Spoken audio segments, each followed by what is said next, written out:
नमस्कार। न्यूज़ नशा में आप सबका स्वागत है मेरे खास कार्यक्रम विजय फैक्टर में। और विजय फैक्टर में आज बात करेंगे 2.5 किलो के हथौड़े वाले एक अभिनेता की, जो राजनीति में भी हैं, अभिनेता भी हैं, नेता भी हैं, लेकिन नेता कम है, अभिनेता ज़्यादा हैं। और अब डिफ़ॉल्टर अचानक हो गए थे 24 घंटे पहले, अब डिफ़ॉल्टर की लिस्ट से बाहर निकल गए हैं। तो ये नेता होने का परिणाम है या अभिनेता होने का परिणाम है?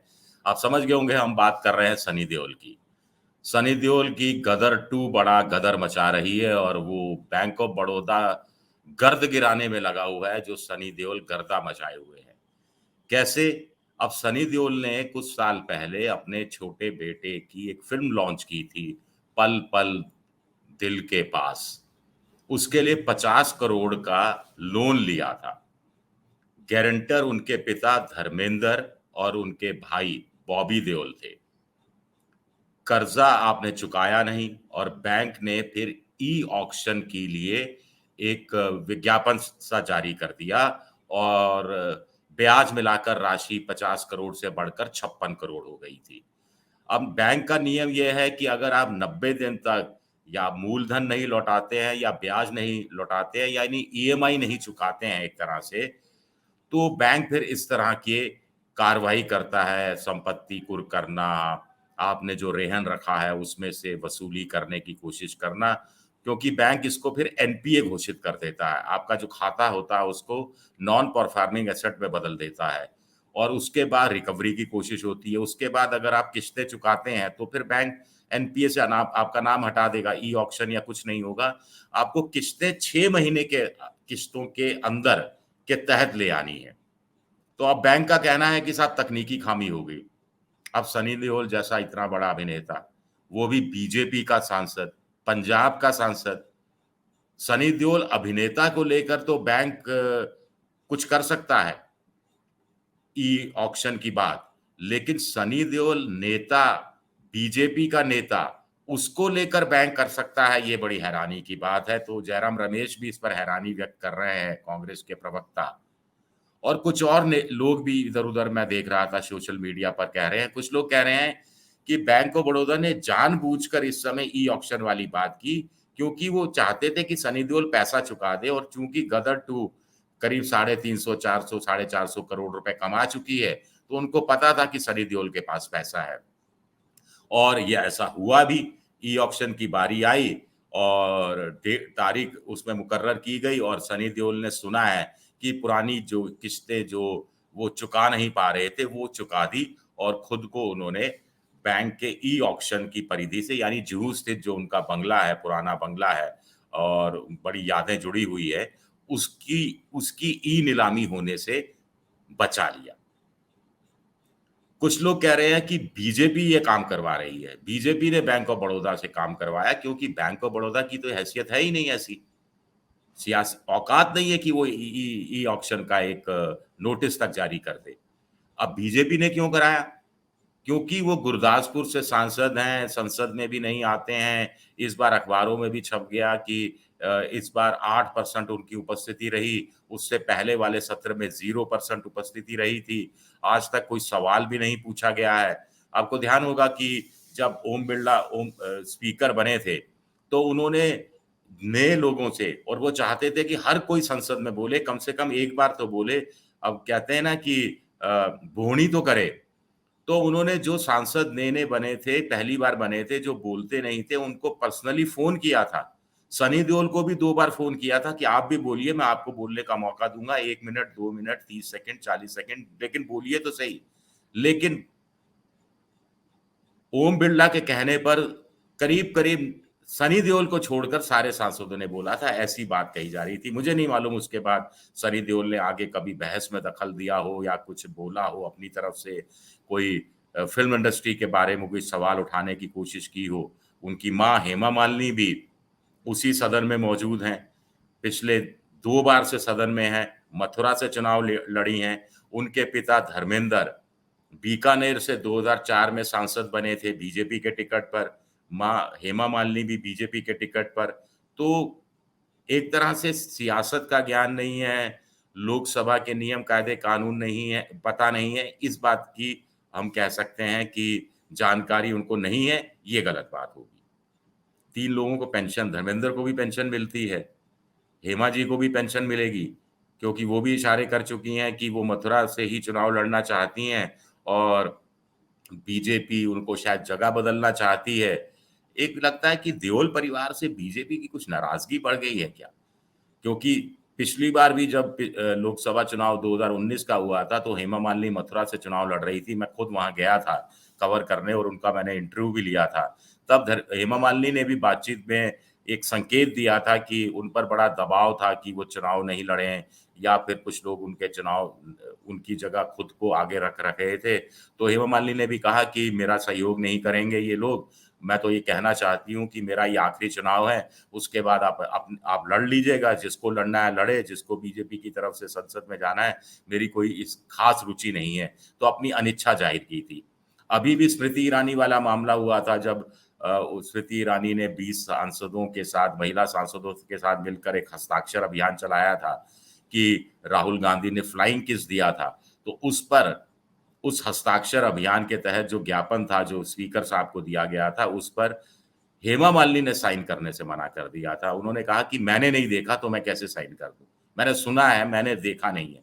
मैंने उनको फ्लाइंग किस करते हुए, राहुल गांधी को फ्लाइंग किस करते हुए नहीं देखा है। तो इससे भी स्मृति ईरानी और बीजेपी के लोग नाराज़ हुए थे। तब भी ये कहानी सामने आई थी कि उन्होंने साइन करने से इसलिए भी मना किया क्योंकि हेमा मालिनी भी दबाव डाल रही हैं, वो भी 10 साल से संसद में हैं, तो राजनीति के गुर सीख ही गई हैं। वो भी पार्टी पर दबाव डाल रही है कि मथुरा से ही चुनाव लड़ेगी, मथुरा के अलावा कहीं और से चुनाव नहीं लड़ेगी और ये पोस्चरिंग हो रही है। खैर सनी देओल पर आते हैं। सनी देओल गुरदासपुर से चुनाव लड़े थे, चुनाव लड़ना नहीं चाहते थे, अंतिम समय में उनको चुनाव मैदान में उतारा गया था। मुझे अच्छी तरह ध्यान है कि शाम को खबर आई थी और अगले दिन सुबह बहुत तड़के अमृतसर की, दिल्ली से मैंने फ्लाइट पकड़ी थी और मैं अमृतसर पहुंचा था और वहां से बाई रोड गुरदासपुर गया था, जहां सनी देओल एक होटल में ठहरे हुए थे। पहले वो जो नए गुरुद्वारे में गए, पाकिस्तान और हिंदुस्तान, पाकिस्तान के अंदर आता है, मैं गुरुद्वारे का नाम भूल गया। उनको दूरबीन से उन्होंने देखा, मत्था टेका, वहीं पर बीएसएफ के जवानों से मिले, फिर वो गुरदासपुर में रोड शो करने निकले थे। इंटरेस्टिंग बात है कि वो सुनील जाखड़ के खिलाफ उनको चुनाव मैदान में उतारा था और ये गुरदासपुर की सीट, सुनील जाखड़ कौन? कांग्रेस के नेता बलराम जाखड़ के बेटे, जो अब बीजेपी में चले गए हैं और बीजेपी में पंजाब बीजेपी के अध्यक्ष हैं। पहले पंजाब कांग्रेस के अध्यक्ष भी रह चुके हैं और बड़े पद पे रह चुके हैं वो, अगर अध्यक्ष नहीं रहे तो। और गुरदासपुर की सीट कैसे खाली हुई थी, उपचुनाव क्यों हुआ था या चुनाव क्यों हुआ था? क्योंकि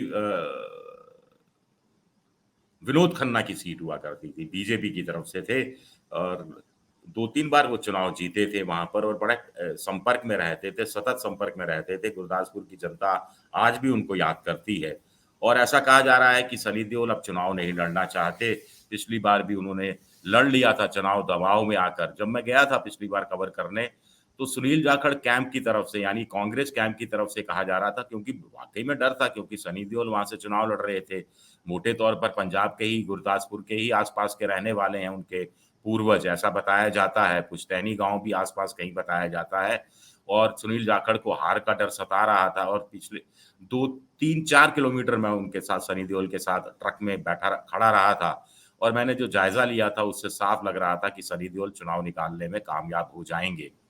तो खैर सुनील जाखड़ कैंप की तरफ से तब ये कहा गया था कि साहब, ये सनी देओल के ना अपने बेटे की फ़िल्म के लिए वो 50 करोड़ फँसा हुआ है उनका, 50 करोड़ लॉन्चिंग के लिए चाहिए।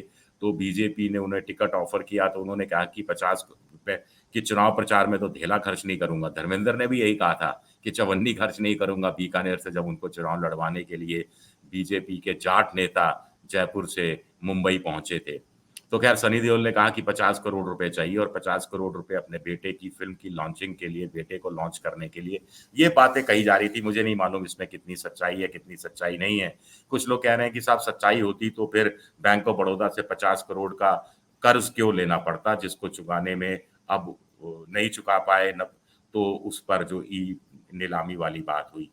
तो कुछ लोग कह रहे हैं कि सनी देओल कह रहे हैं कि साहब मैं चुनाव नहीं लड़ूंगा, बीजेपी दबाव डालना चाहती है। कुछ लोग कह रहे हैं कि बीजेपी भी नहीं चाहती कि वो चुनाव लड़े, तो माहौल बनाना है तो उनको डिफॉल्टर घोषित कर दिया जाए, तो ताकि लोगों को भी लगे कि हाँ भाई बीजेपी ने बहुत अच्छा काम किया, किसी डिफॉल्टर को चुनाव कैसे लड़ाया जा सकता है। अगर डिफॉल्टर ही घोषित करना था तो अगले दिन फिर ट्विस्ट क्यों दिया कि तकनीकी खामी की वजह से ये ईमेल जारी हो गया था, ई ऑक्शन की बात जारी हो गई थी, ये गलत है, सनी देओल ने पैसा चुका दिया है। तो जितने मुंह उतनी बातें इस मामले में लेकर कही जा रही है। लेकिन बड़ा इंटरेस्टिंग है, इस सनी देओल के परिवार को लेकर पसीना आ रहा है। मुझे ऐसा ही पसीना धर्मेंद्र को जब वो बीकानेर से चुनाव लड़ रहे थे 2004 में आता था, जब वो चुनाव प्रचार के लिए जाते थे।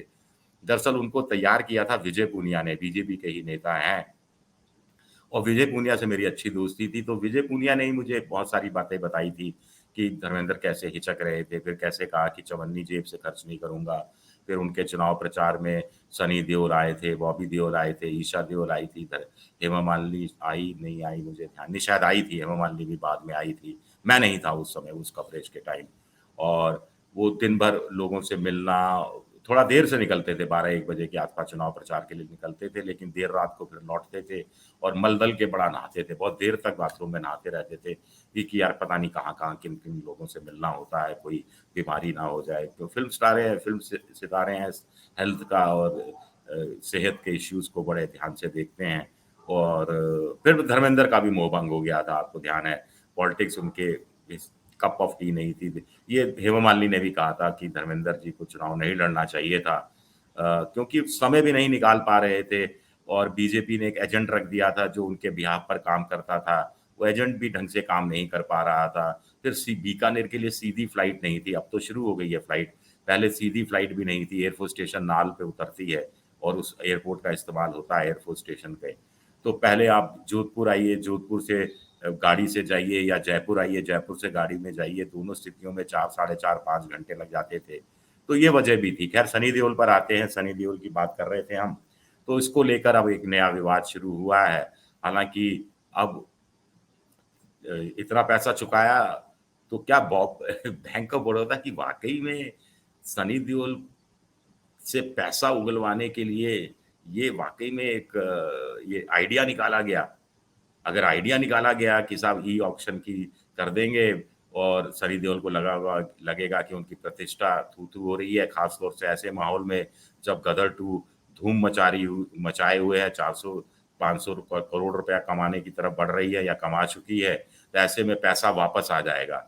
अगर ये आइडिया किसी का था, तो hats off, what an idea sir ji. और अगर बीजेपी ने ये सब कराया, तो क्या कहा जाए इसे? चलिए शुक्रिया, बहुत-बहुत शुक्रिया। आप हमसे जुड़े रहने के लिए सब्सक्राइब करें YouTube पर, फॉलो करें Twitter पर और लाइक करें Facebook पर।